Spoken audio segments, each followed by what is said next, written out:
அஸ்ஸலாமு அலைக்கும் வரஹ்மத்துல்லாஹி வபரகாத்துஹு. எல்லாம் அல்ல அல்லாஹ்வின் நல்லடியார்கள், சகோதரர்கள், அல்லாஹ் ரப்புல் ஆலமீன் இந்த உலகத்தில் மனித சமுதாயத்தை படைத்து ஒரே மனிதன் என்று சொன்னால் எப்படி வாழ வேண்டும், எந்த அடிப்படையில் அவனுடைய வாழ்க்கை அமைத்து கொள்ள வேண்டும் என்று எல்லாவற்றையும் அவனுடைய திருமறை குர்ஆன் மூலமாகவும் நபிகள் நாயகம் ஸல்லல்லாஹு அலைஹி வஸல்லம் அவர்களுடைய போதனைகள் மூலமாகவும் நமக்கு அல்லாஹ் ரப்புல் ஆலமீன் மிக தெளிவாக நமக்கு சொல்லித் தருகின்றார். அதன் அடிப்படையில் அல்லாஹ் ரப்புல் ஆலமீன் இந்த உலகத்தில் நம்மை ஒரு நோக்கத்திற்காக படைத்திருக்கின்றார். ஒரு லட்சியத்தை அடைவதற்காக, ஒரு குறிக்கோளை அடைவதற்காக அல்லாஹ் ரப்புல் ஆலமீன் நம்மை படைத்திருக்கின்றார். ஆரம்பத்தில் சிறு குழந்தையாக இருந்திருப்போம். அதன் பிறகு சில ஆண்டுகளில் ஒரு பள்ளிக்கூடத்தில் படிச்சிருப்போம். அதன் பிறகு சில ஆண்டுகளில் ஒரு கல்லூரியில் பயின்றிருப்போம். அதன் பிறகு சில ஆண்டுகள் கழியும். பிற ஆண்டுகளில் ஒரு திருமணத்தை முடித்திருப்போம். அதன் மூலம் நமக்கென ஒரு குழந்தை, நமக்கென பிள்ளைகள், இப்படி நமக்கென ஒரு குடும்பம். இதற்கு பிறகு நம்மளுடைய வயது முதுமையை தள்ளும். இதற்கு பிறகு மரணம். ஆனால் உண்மையிலே இந்த ஒரே ஒரு நோக்கத்திற்காக மட்டுமே இறைவன் நம்மை ஒரு முஃமின்களாக, ஒரு முஸ்லிமாக பிறக்கக்கூடிய வாய்ப்பை தந்தானா? இந்த ஒரே ஒரு இந்த குறிக்கோளை அடைவதற்காக மட்டுமே லா இலாஹ இல்லல்லாஹ், வணங்குவதற்கு தகுதியானவன் இறைவனை தவிர, அல்லாஹ்வை தவிர வேறு யாரும் கிடையாது என்று சொல்லக்கூடிய நேரான பாதைகளை பிறக்கக்கூடிய வாய்ப்பை தந்தானா? கால்நடைகள் வாழ்கின்றன. அல்லாஹ்வே அவனுடைய திருமறை குர்ஆன்ல மனித சமுதாயத்தை பார்த்து அல்லாஹ் திருமறை குர்ஆன்ல பேசி காட்டுகின்றான். யதமத்தஊன் யதவக்கலூன் கமா தஅக்குலுன்னா, முன்னுகிறார்கள், சுகம் அனுபவிக்கிறார்கள் கால்நடைகளை போன்று. அப்படின்னு சொல்லிட்டு அல்லாஹ் விடவில்லை, ஒரு ஃபுல் ஸ்டாப் வைக்கிறான். பல்கும் அதில் அதை விடவும் கேவலம் என்று இறைவன் அவனுடைய திருமறை குர்ஆன்ல பேசி காட்டுகின்றான். இப்படி மனித சமுதாயத்தை பார்த்து மனிதர்களை இறைவன் மிருகத்திற்கு ஒப்பிட்டு பேசுவதற்கு காரணம் என்ன? அதையும் அல்லாஹ் அவனுடைய திருமறை குர்ஆன்ல சொல்லும் பொழுது, மனிதனுக்கு ஏதேனும் கொடுக்கப்பட்டால், அருள் குடைகள் வழங்கப்பட்டால் அவன் மகிழ்ச்சி அடைகிறான், சந்தோஷம் அடைகிறான். அதே இடம் அவனிடமிருந்து எடுக்கப்பட்டால், பறிக்கப்பட்டால் அல்லாஹ்விடத்திலே கேள்வியை கேட்க ஆரம்பிக்கிறான். ஏன் அல்லாஹ் என்னை மட்டும் சோதிக்கிறான்? இது அல்லாஹ்வுக்கு வேறு ஆளே கிடைக்கவில்லையா?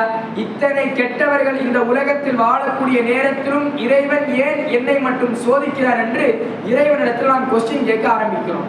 ஏன் கெட்டவர்கள் மட்டும்தான் இந்த உலகத்தில் சோதிக்கப்பட வேண்டும் என்று சொன்னால், நபிமார்கள் ஏன் சோதிக்கப்பட்டார்கள்?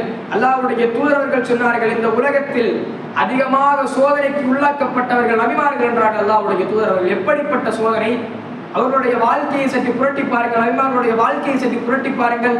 நபி யூசுப் அலைஹிஸ்ஸலாம் எப்படிப்பட்டவர்? அல்லாஹ்வுடைய தூதரவர்கள் சொன்னார்கள், அனைத்து அருள் கொடைகளும் நபி யூசுஃபுக்கு வழங்கப்பட்டது. எப்படி?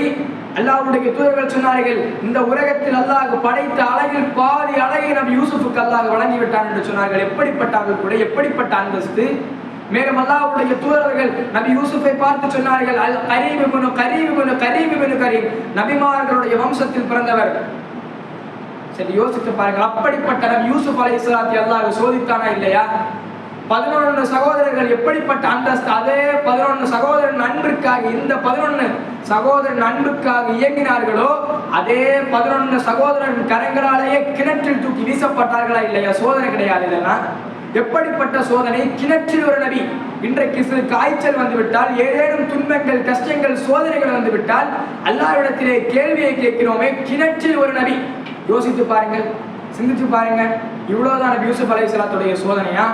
பிறகு ஒரு அரசபையிலே வேலை பார்க்கிறார்கள். அங்கே ஒரு பெண்மணி விபச்சாரத்துக்கு அழைத்து, அங்கே தப்பான ஒரு சாட்சியை நபி யூசுப் அலைஹிஸ்ஸலாத்துடைய மேலே போட்டு சிறையில் அடைக்கப்படுகிறார்கள். சிறையில் ஒரு நபி. இப்படிப்பட்ட சோதனைக்கு நபி யூசுப் அலைஹிஸ்ஸலாம் உள்ளாக்கப்பட்டார்களா இல்லையா? யார் அவர்? நம்மை போன்ற ஒரு மனிதர் தான். அவருடைய அந்தஸ்து எப்படி, அவருடைய உயர்வு எப்படி? ஒரு நபி சோதிக்கப்பட்டாரா இல்லையா? யோசித்து பாருங்கள். மேலும் இந்த உலகத்தில் சிறந்தவர், கணவன்களில் சிறந்தவர், நாம் உயிரிலும் மேலாக நேசிக்கக்கூடிய அல்லாஹ்வுடைய தூதருடைய வாழ்க்கையை சற்று புரட்டி பாருங்கள். எப்படிப்பட்ட சோதனை! கிட்டத்தட்ட 10-15 ஆண்டுகள் போர் முனையிலே தன்னுடைய வாழ்க்கையை கழித்தார்கள் அல்லாஹ்வுடைய தூதர் அவர்கள். பத்ர் களத்தை போன்ற ஒரு சோதனை உண்டா? உஹது போர்க்களத்தை போன்ற ஒரு சோதனை உண்டா? யோசித்து பாருங்கள், சிந்தித்து பாருங்கள். அல்லாஹ்வுடைய தூதர்களுக்கு பற்கள் உடையப்பட்டது பத்ர் போர்க்களத்தில். எப்படிப்பட்ட சோதனை! தாயிஃபுடைய வரலாறை சற்று யோசித்து பாருங்கள். மக்களிடத்திலே ஏகத்துவ பிரச்சாரத்தை எடுத்து வைப்பதற்காக தாயிஃபுக்கு செல்கிறார்கள். அங்கே அவர்கள் காட்டிய பதில் என்ன? சிறு குழந்தைகளை வைத்து, சிறு பிள்ளைகளை வைத்து கற்களாலும் மஜ்னூன் பைத்தியக்காரன் என்று அவர்களை விரட்டி அடிக்கிறார்கள். அல்லாஹ்வுடைய தூதர் அவர்களை இப்படிப்பட்ட சோதனைக்கு அல்லாஹ்வுடைய தூதர்கள் உள்ளாக்கப்பட்டார்களே இல்லையா? நாம் நம் குழந்தைகளுடன், நம் பிள்ளைகளுடன், நம் அனைவருடன் சந்தோஷமாக வாழ்ந்து கொண்டிருக்கிறோம். அல்லாஹ்வுடைய தூதருடைய வாழ்க்கை எப்படி? பிறப்பதற்கு முன்னையே தந்தை மரணம், பிறந்து சில நாட்களில் தாயும் மரணம், யாருடைய வளர்ப்பில் வந்தார்களோ அவர்களும் மரணம். இப்படி அல்லாஹ்வுடைய தூதர்கள் பல கட்ட வழியில் சோதிக்கப்பட்டார்கள். இப்படி சோதனைக்கு உள்ளாக்கப்பட்டதற்கு பிறகும் என்றேதும் ஒரு நாள் அல்லாஹ்விடத்திலே கேள்வியை கேட்டார்களா? யோசித்து பாருங்கள், சிந்தித்து பாருங்கள்.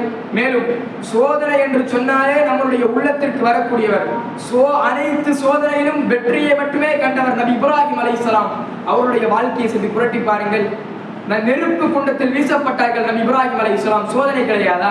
ஊர் மக்களால் விரட்டி அடிக்கப்பட்டு நெருப்பு குண்டத்தில் நபி இப்ராஹிம் அலைஹிஸ்ஸலாம் வீசப்படக்கூடிய நேரத்தில் கூட மக்கள் எல்லாம் சொல்கிறார்கள், இப்ராஹிமே உன்னுடைய மார்க்கத்தை நீ விட்டுவிடு என்கிறார்கள். அந்த நேரத்திலும் இத்தனை சோதனைகளை சந்தித்த இப்ராஹிம் அலைஹிஸ்ஸலாம் அவர்கள் சொன்ன பதில், இல்லை, என்னுடைய இறைவன் இந்த நெருப்பை எனக்கு குளிர்ச்சியாக ஆக்கி தருவார் என்ற அந்த இடத்திலே சொன்னார்கள் என்று சொன்னால் எப்படிப்பட்ட நம்பிக்கை, எப்படிப்பட்ட ஏகத்துவம்! இத்தனை சோதனைகள் வந்த பிறகு அந்த சோதனையில் வெற்றியை கண்டார்களா இல்லையா நபி இப்ராஹிம் அலைஹிஸ்ஸலாம்? அதனால் இந்த உலக வாழ்க்கை என்று சொல்லக்கூடியது சோதனையின் கூடம். அல்லாஹ்வுடைய தூதர் சொல்லும் பொழுது, அத்துன்யா சிஜ்னுல் முஃமின், இந்த உலக வாழ்க்கை என்பது முஃமின்களுக்கு சிறைச்சாலை, வ ஜன்னத்துல் காஃபிர், காஃபிர்களுக்கு சுவனம் என்றார்கள். அதனை தன்னுடைய உள்ளத்தில் வைத்து இந்த உலக வாழ்க்கை என்பது பல கஷ்டங்கள் வரும், துன்பங்கள் வரும். இறைவன் படைத்த உலகம், இதிலே கஷ்டங்கள் வரும். வரநபுல் வண்ணக்கும், உன்னை படைத்தேன், உன்னை சோதிப்பேன் என்று இறைவனுடைய திருமறை குர்ஆன்ல சொல்கிறான். அதனை தன்னுடைய மனதில் வைத்து வரக்கூடிய நாட்கள் எத்தனை கஷ்டங்கள் வந்தாலும், துன்பங்கள் வந்தாலும், எப்படி மூசா அலைஹிஸ்ஸலாம் கஷ்டம் வந்தபோது என்னுடைய இறைவன் என்னோடு இருக்கிறான் என்று அந்த மக்களிடத்தில் எடுத்து வைத்தார்களோ, அப்படிப்பட்ட நம்பிக்கையோடு சோதனையில் வெற்றி காணக்கூடிய மக்களாக நாம் இருக்க வேண்டும் என்று கூறி வாய்ப்புக்கு நன்றி கூறி விடைபெறுகிறேன். வாஹிர் தவான அனில் ஹம்துலில்லாஹி ரப்பில் ஆலமீன். அஸ்ஸலாமு அலைக்கும் வரஹ்மத்துல்லாஹி வபரகாத்துஹு.